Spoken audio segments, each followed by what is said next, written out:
Hello everyone, आज है 11 जुलाई और आज इस वीडियो में हम बात करने जा रहे हैं यस बैंक के बारे में। तकरीबन 3.5% की तेज़ी यहाँ पर देखने को मिली। हालांकि मॉर्निंग में एक बड़ी रफ्तार थी, 6% की तेज़ी थी यहाँ पर, लेकिन बाद में धीरे धीरे धीरे धीरे नीचे आया। लेकिन फिर भी 3.5% की अच्छी तेज़ी यहाँ पर ज़रूर देखने को मिली, क्योंकि भैया खबरें बहुत चल रही है यहाँ पर। कई सारी खबरें यहाँ पर चल रही है, चाहे मूडीज़ ने भैया इसके रेटिंग को अपग्रेड करा हो, या फिर चाहे यहाँ पर जो इनका स्टेक सेल है उसको लेकर बातचीत चल रही हो। कई सारी खबरें हैं, बात करेंगे इस वीडियो में उन सारी चीज़ों के बारे में। लेकिन उससे पहले अगर आपने अभी तक चैनल को सब्सक्राइब नहीं किया है तो प्लीज़ अभी इसे सब्सक्राइब कर लीजिए, क्योंकि आगे भी बहुत सारे वीडियोस हैं जो आपको काफ़ी ज़्यादा हेल्प करेंगे। तो 25 रुपये का शेयर, 3.5% की तेज़ी, एक महीने का ग्राफ इंटरेस्टिंग है। एक झटके में एक बड़ी रफ्तार आई थी, वो भी एक ही दिन में बेहतरीन तेज़ी यहाँ पर आई थी। उसके बाद देखो तो लगातार गिरा है और आज जाके फिर से यहाँ पर तेज़ी देखने को मिल रही है। अगर एक साल की बात करें तो 50% की तेज़ी। हालांकि बीच में पैसा डबल भी करा था, 16 से 32 का लेवल दिखा, बाद में बड़े एक मेजर गिरावट से गुजरा, फिर एक अच्छी तेज़ी आई, फिर एक बड़ी गिरावट आई, फिर एक अच्छी तेज़ी आई। अब वापस से तेज़ी और गिरावट का खेल चल रहा है। और यहाँ पर देखो फंडामेंटल कोई काम नहीं करने वाला अभी, ठीक है। यहाँ पर जो भी होगा वो न्यूज़ के अकॉर्डिंग होगा, खबरों के आधार पर होगा। अच्छी खबर तेज़ी, बुरी खबर गिरावट, कोई खबर नहीं तो भी गिरावट ये होता रहेगा यहाँ पर। अगर आप देखो तो यहाँ पर 7% तक की तेज़ी आई, क्योंकि मूडीज़ ने इसका जो आउटलुक था उसको यहाँ पर अपग्रेड करा हुआ है। यहाँ पर देखो रेटिंग एजेंसी मूडीज़ ने यहाँ पर जो इसकी रेटिंग है उसको अपग्रेड करा है, जो कि बड़ी बात है। और यहाँ पर जो पॉजिटिव में रखा है फ्रॉम स्टेबल, तो अगेन एक अच्छी चीज़ है इनके लिए। The rating agency noted that the change in the outlook is a reflection of their expectation of the gradual improvement in the lenders fortunes. यहाँ पर अगर the improvement in deposits and lending franchise will also improve. और Yes Bank की जो profitability है वो आने वाले 12 से 18 महीनों में और बढ़ेगी यहाँ पर, ये इस रेटिंग एजेंसी का कहना है। Moody's also said that the it may also end up updating the rating of Yes Bank if it's managed to sustain the core profitability with stable assets quality। तो यहाँ पर मूडीज़ ने अपनी यहाँ पर जो भी एनालिसिस है उसके आधार पर इन्होंने इसको जो रेटिंग है उसको पॉजिटिव में रखा है। लेकिन पिछले कुछ जो दिनों से चर्चा हो रही है कि भैया स्टेक बेचने वाले हैं यस बैंक में। हालांकि यस बैंक ने मना भी करा था बीच में, फिर भी चर्चा हो रही है। और कल तो रिपोर्ट्स भी आ रही थी कि कई सारे इन्वेस्टमेंट फर्म खरीदने वाले हैं, जैसे कि यहाँ पर अबू धाबी बैंक जो है उन्होंने तो डिनाई कर लिया कि भैया उनका कोई इंटरेस्ट नहीं है यस बैंक में स्टेक खरीदने को लेकर, ठीक है। यहाँ पर देखो रिपोर्ट क्लेम कर रहे थे कि यस बैंक का स्टेक सेल जो है वो काफ़ी ज़्यादा इंटरेस्टेड होने वाला है। जापान इंक्लूडिंग बाकी जो बैंक्स है वहाँ पर, इवन सुमितो ग्रुप फाइनेंशियल ग्रुप है वहाँ पर भी वो लोग इंटरेस्टेड है खरीदारी को लेकर, रिपोर्ट से कहती थी। और हालांकि अबू धाबी बैंक का भी नाम सामने आया था, लेकिन उन्होंने मना कर दिया कि भैया ऐसा कुछ भी नहीं है, हम कुछ नहीं खरीदने वाले हैं। ये राउटर्स की रिपोर्ट है। The clarification came after the Bloomberg ने रिपोर्ट करी थी कि भैया First Abu Dhabi Bank is the interesting to buy रफली 5 billion stake in the Yes Bank. तो ये बड़ी बात थी। आने वाले टाइम में कई सारे और ऐसी रिपोर्ट्स आपको देखने को मिलेगी कि ये खरीदने वाला है, वो खरीदने वाला है।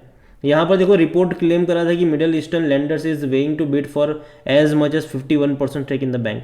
जो चर्चा थी कि भैया 51% का स्टेक खरीदने को लेकर जो चर्चा हो रही थी पिछले कुछ टाइम से, उसी को लेकर ये बातचीत यहाँ पर आई है। It also claim that the Yes Bank stake sale had drawn interest from Japan including Mitsubishi UFJ financial group and Sumito group है। Report also said that it remain unclear how strong their appetite for the deals is where they will proceed. यहाँ पर हम सब जानते हैं कि yes bank ने deny करा है इस रिपोर्ट को, लेकिन फिर भी चर्चाएं हो रही है इसकी कि भैया आरबीआई ने भी अप्रूवल दे दिया है 51% स्टेक का, मना करा है यस बैंक ने, फिर भी यहाँ पर चर्चाएं हो रही है। और उसके आधार पर शेयर भाग भी रहा है, गिर भी रहा है। तो ये सब कुछ चल रहा है, खबरों का बाजार गर्म है, उस पर कुछ कह नहीं सकते। और अगर यस बैंक के बारे में देखें तो आज वॉल्यूम देखो 72 करोड़ से भी ज़्यादा के शेयर्स आज यहाँ पर ट्रेड होते नजर आए। बड़ी क्वांटिटी में ट्रेडिंग चल रही है। ऑल टाइम हाई इसका 400 रुपये से भी ऊपर का था, लो तकरीबन 5.5 रुपये का था। मार्केट कैप इसका 80,000 करोड़ के आसपास देखने को मिल रहा है। बैंक को लेकर अगर हम देखें तो according to Moneycontrol user 76% लोग कह रहे खरीदारी करो, 24% लोग कह रहे बेचो और भाग जाओ। अगर हम यहाँ पर बात करेंगे इनके डिविडेंड को लेकर तो वो पे नहीं कर रहा है, और मुझे लगता है कि इतना जल्दी ये पे करेगा भी नहीं। रीज़न ये है कि कई सारे शेयर्स की यहाँ पर डंपिंग हुई है। अगर ये 50 पैसा भी डिविडेंड पे करता है तो उतना ये पैसा भी नहीं कमा रहे हैं। हम एन्युअली बात कर रहे हैं, ठीक है, वो चीज़ मैं यहाँ पर कह रहा हूँ। क्योंकि बहुत सारे शेयर्स की डंपिंग हुई। जब यस बैंक क्राइसिस आया था तो 10 रुपये के भाव पर इक्विटी के जरिए 10,000 करोड़ रुपए रेस करे गए थे, मतलब 1,000 और नए शेयर ऐड करे गए थे। उसके बाद एफपीओ के जरिए भी पैसा रेस करा गया, तकरीबन 15,000 करोड़ के आसपास का, और तकरीबन 12-13 रुपये के प्राइस पर वो रेस करा गया था, ठीक है। तो आप खुद सोचिए कि कितने सारे शेयर्स डंप हुए थे उस टाइम पर। और जहाँ तक वैल्यूएशन की बात करी जाए तो जाहिर सी बात है 62 का पी इसका रेशियो है। देखो देखने में आपको 25 रुपये 26 रुपये सस्ता लग सकता है, लेकिन वैल्यूएशन के हिसाब से सस्ता नहीं है। इसका जो सेक्टर पी 18 का है, जबकि इसका पी रेशियो 62 का है, मतलब कि ये महंगा है। और कोई भी एनालिस्ट खरीदारी की बात नहीं कर रहा है। फिनेंशियल्स अगर देखेंगे इस बैंक के यहाँ पर तो तकरीबन 9,099 करोड़ के आसपास के रेवेन्यू रहे और 465 करोड़ के आसपास का इसका प्रॉफिट था, जो कि काफ़ी अच्छा नंबर से लास्ट क्वार्टर के। लेकिन देखो बीच में एक जून क्वार्टर भी ऐसा था जहाँ पर रेवेन्यू प्रॉफिट बहुत अच्छे थे, लेकिन बाद के अगले क्वार्टर में क्या हुआ, रेवेन्यू तो बढ़ते गए लेकिन प्रॉफिट में कटौती हुई, घट गया प्रॉफिट। तो यहाँ पर जून के नंबर देखना इंटरेस्टिंग होने वाले हैं कि वो कैसे आते हैं, क्योंकि एक्सपेक्टेशन बहुत ज़्यादा हाई है। अब एटलीस्ट 500 करोड़ का तो इनका अब प्रॉफिट होना चाहिए, क्योंकि फिर अगले क्वार्टर के मुकाबले हर बार बढ़ते रहना चाहिए, क्योंकि सरकारी बैंक जो है, छोटे छोटे सरकारी बैंक, वो उससे इनसे ज़्यादा पैसा कमा रहे हैं, वो भी कम रेवेन्यू में।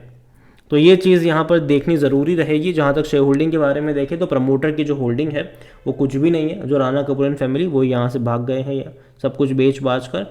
म्यूचुअल फंड के पास 0.18% का स्टेक है।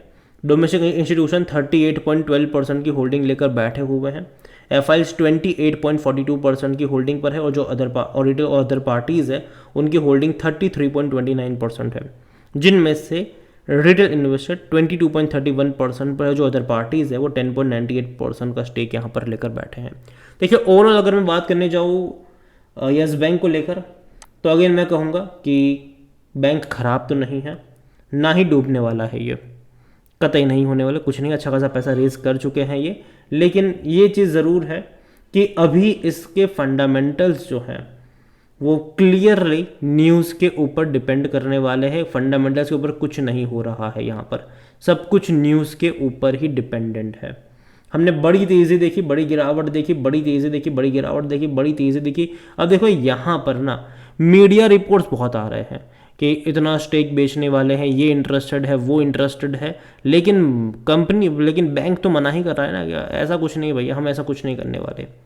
तो ये चीज़ें यहाँ पर है, और यही वजह है कि मैं आपसे इतना ही कहूँगा कि देखिए जल्दबाजी मत करिएगा यहाँ पर खरीदारी को लेकर।